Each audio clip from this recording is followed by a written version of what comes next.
ত্রয়োদশ জাতীয় সংসদ নির্বাচনের আনুষ্ঠানিকতা সকাল 7:30 থেকে শুরু হয়েছে। আমি এখন অবস্থান করছি দিনাজপুর সরকারি বালিকা উচ্চ বিদ্যালয়ের একটি ভোট কেন্দ্রে।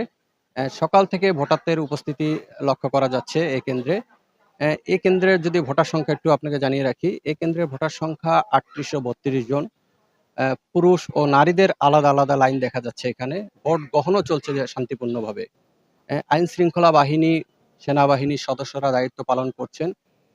সকালে ভোটারদের উপস্থিতি তুলনামূলকভাবে বেশি, বিশেষ করে নারী ও বয়স্ক ভোটারদের উপস্থিতি চোখে পড়ার মতো ছিল।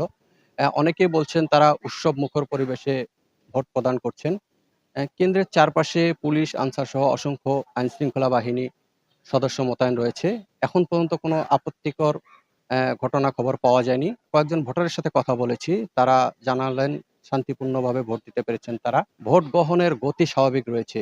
ভোটাররা লাইনে দাঁড়িয়ে ধৈর্য সহকারে তাদের ভোটাধিকার প্রয়োগ করছেন।